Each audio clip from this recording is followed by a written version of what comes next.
কিভাবে আপনাকে পণ্য কিনতে বাধ্য করা হয়, আপনার অবচেতন মনে চাপ তৈরি করা হয়, তার উদাহরণ আপনি দেখতে পাবেন যদি কোনো মোবাইল দোকানে যান।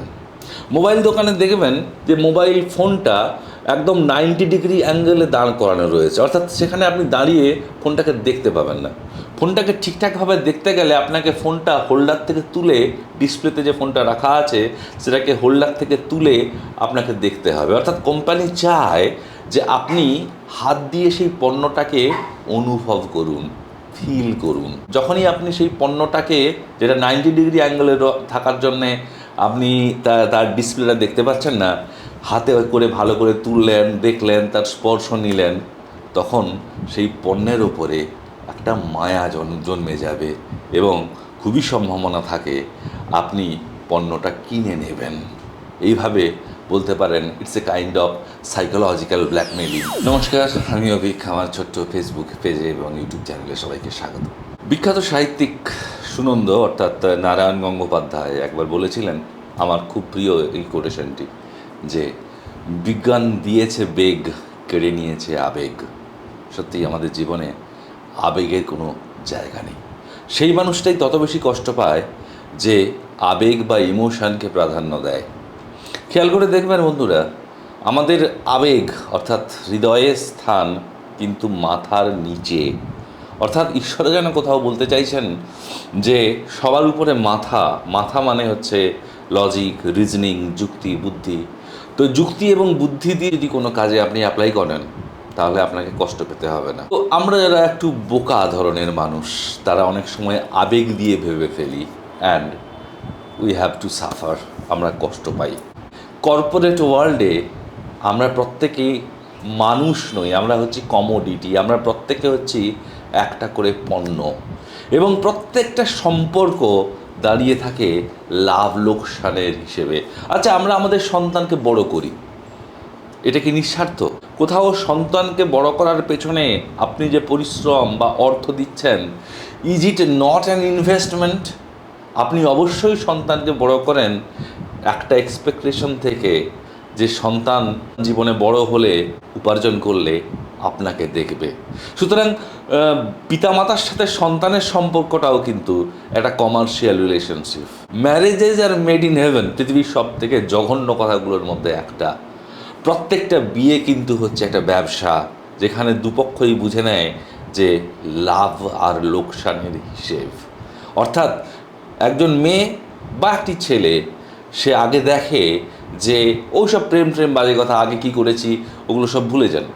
সে আগে দেখে যে আমাকে এ আর্থিক স্বাচ্ছন্দ্য দিতে পারবে কি না, আর ছেলেটি দেখে আমার স্ত্রী যথেষ্ট সুন্দরী কিনা, বা আমার স্ত্রীকে দেখিয়ে আমি তাড়িয়ে তাড়িয়ে অপরের ঈর্ষা উপভোগ করতে পারবো কিনা।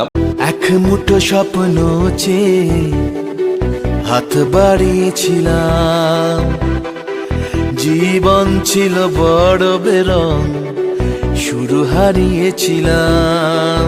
সবটাই হচ্ছে একটা কমার্শিয়ালিজম। রিলেশনশিপ কমার্শিয়ালাইজড হয়ে গেছে। কয়েকটা ছোট্ট ছোট্ট উদাহরণ দিই। প্রথম গল্পটা খুব মজার। দুজন জুতো কোম্পানির সেলসম্যান, তারা জুতো কোম্পানির বিক্রি বাড়ানোর উদ্দেশ্যে আফ্রিকার কোনো একটা খুব পিছিয়ে পড়া জায়গাতে তারা গেল। তো গিয়ে একজন ফিরে এলো, আর একজন জুতো কোম্পানির সেলসম্যান, সে একই জায়গাতেই গেছিলো, সে সেখানে রয়ে গেল। তো ফিরে আসার পরে সেই সেলসম্যানের স্ত্রী জিজ্ঞেস করছে, কী হে, তুমি ফিরে এলে? তুমি জুতো বিক্রি করতে গেছিলে আফ্রিকাতে? তো লোকটি বলল, আর বলো না, ওরা জুতো কী জিনিস জানেই না, জুতো ওরা পরেই না, তো আমি জুতো বিক্রি করবো কি, কে কিনবে আমার জুতো? তাই ওখানে ব্যবসা ফ্লারিশ করবে না, তাই ফিরে এলাম, ওখানে কোনো ব্যবসা হবে না। দ্বিতীয় ব্যক্তিটি যে রয়ে গেছে ওখানে, তাকে তার স্ত্রী ফোন করলো, আরে ওই সেলসম্যান তো ফিরে এলো, তুমি ওখানে আফ্রিকাতে রয়ে গেলে, যেখানে আফ্রিকাতে কেউ জুতোই পরে না, কেন, কি ব্যাপার? লোকটি বললো, ওটাই তো, আফ্রিকার লোকেরা জুতো পরে না, এটাই হচ্ছে সব থেকে বড় সুযোগ। It means I have an open market. জুতো পরলে কি কি সুবিধা হয় সেটা শিখিয়ে তাদেরকে বিক্রি করতে পারবো। এত বড় একটা মার্কেট আমার সামনে পড়ে আছে আর তুমি বলছো ফিরে আসতে। অর্থাৎ একজন আফ্রিকার সেই লোকালয়ে যেখানে জুতো কেউ পরে না, সেখানে মার্কেট নেই বলে ফিরে এলো, আর একজন ওই একই জায়গাতে আবিষ্কার করলো একটা বিশাল একটা আনটাচড মার্কেট। এবং আমার দৃঢ় বিশ্বাস, যদিও গল্পের শেষটা জানি না, যে রয়ে গেল জুতো বিক্রি করতে, সে কিন্তু জীবনে সফল হবে। আজকালকার দিনে কোম্পানিগুলো তারা আপনাকে বোঝায় আপনার জীবনে কি কি লাগবে, আপনি অনুভব করতে পারেন না, কিন্তু ওরা আপনাকে বুঝিয়েই ছাড়বে যে অমুক জিনিসটা আপনার দরকার, অমুক কোম্পানির কোটটা ব্লেজারটা আপনার দরকার। যদিও এই গরমের দেশে ব্লেজার পরা একটা বেশ জোকারি লাগে, ব্লেজার না পরলে হবে না ভালো ছেলে। অর্থাৎ একটা আর্টিফিশিয়াল ডিমান্ড তৈরি করা হয় যাতে আমরা সারেন্ডার করি। সব থেকে ভালো অ্যান্টিভাইরাস কারা, কোন কোম্পানিগুলো বের করে জানেন? যারা ভাইরাস তৈরি করে। অর্থাৎ প্রথমে ভাইরাস তৈরি করা হয়, তারপরে অ্যান্টিভাইরাস ছেড়ে দেওয়া হয়। মানুষকে প্রথমে প্রয়োজনটা বোঝানো হয়, তারপরে তার সলিউশন দেওয়া হয়। বিভিন্ন কোম্পানির নাম দেখবেন তাজা, রিয়াল, তলায় খুব ছোট্ট ছোট্ট করে লেখা থাকে, যেগুলো কোম্পানির নাম মাত্র। এই নামের সাথে, তাজা বা রিয়াল, এই সমস্ত নামের সাথে পণ্যের গুণমানের কোনো সম্পর্ক নেই। কর্পোরেট পুঁজিওয়ালারা আমাদেরকে ক্যাপিটালের দাস বানিয়েই রাখতে চায়। I have read all the terms and conditions. এটা হচ্ছে পৃথিবীর সব থেকে বড় মিথ্যে কথা। দুটো জিনিসকে প্যাক করে দিয়ে বলা হচ্ছে একটার সাথে একটা ফ্রি। কি সুন্দর আমরা ভাবছি, বা ফ্রি, দারুণ ব্যাপার। আসলে কেউ কারোর সাথে ফ্রি যায় না, ফ্রিতে কিছু পৃথিবীতে পাওয়া যায় না।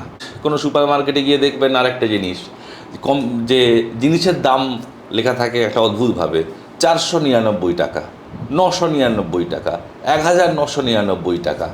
আসলে মানুষের একটা টেন্ডেন্সি হচ্ছে 2000 টাকা, বাবা এত দাম, ও 1999 টাকা, ও তাহলে তো খুব কম দাম। মানুষ প্রথম ডিজিটটাকে ভালো করে খেয়াল করে, 1000 টাকা, ঠিক আছে। কিন্তু আসলে 1999 টাকা আর 2000 টাকার মধ্যে কি তফাৎ রয়েছে?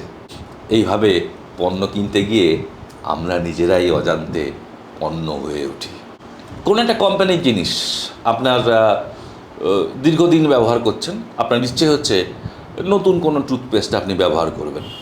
তো হঠাৎ গিয়ে দেখলেন যে আপনার পুরনো ব্র্যান্ডটাই নিউ বলে বাজারে এসে গেছে।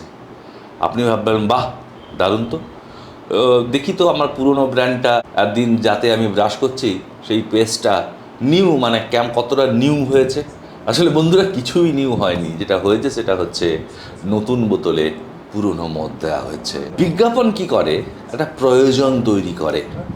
বিজ্ঞাপন এটা বোঝায় যে এই কোম্পানির ডেনিম পরা, ওই কোম্পানির ফোন ব্যবহার করা, এগুলো হচ্ছে স্ট্যাটাস সিম্বল।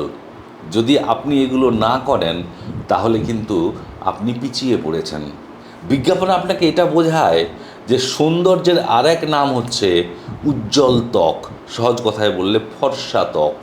ফর্সা হওয়া মানে হচ্ছে সুন্দর, আর কালো মানে হচ্ছে কুৎসিত। প্রত্যেকটা মানুষের নিজস্ব সৌন্দর্য রয়েছে, নিজস্ব ব্যক্তিত্ব রয়েছে। কিন্তু কোথাও এই কর্পোরেট ওয়ার্ল্ড একটা জেনারেলাইজেশন করতে চায় যে প্রত্যেককে এই কোম্পানির সেভিং ক্রিম অথবা ওই কোম্পানির আফটার সেভিং লোশন বা পারফিউম ব্যবহার করতে হবে, না হলে তার সেলফ কনফিডেন্স থাকবে না। বলা হয় যে একজন সত্যিকারের সেলসম্যান হচ্ছে সে যে উত্তর মেরুতে থাকা এস্কিমোদেরকেও রেফ্রিজারেটর বিক্রি করে দিয়ে আসতে পারে।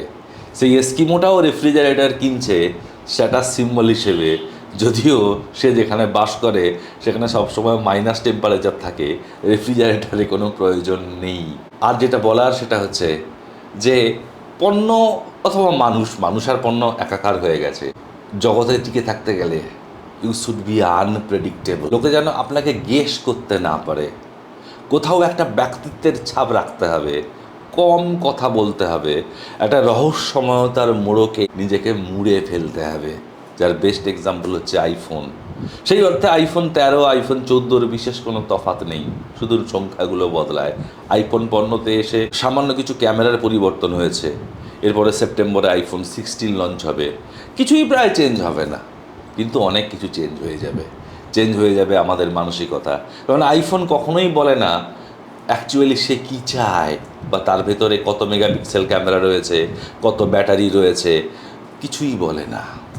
অর্থাৎ নিজেকে একটা রহস্যময়তায় মুড়ে রাখে, আনপ্রেডিক্টেবল করে রাখে। আর আইফোন এটা বুঝিয়ে দেয়, আমার দাম বেশি, প্রয়োজন হোক বা না হোক, আইফোন তুমি কেনো, because iPhone is your status symbol.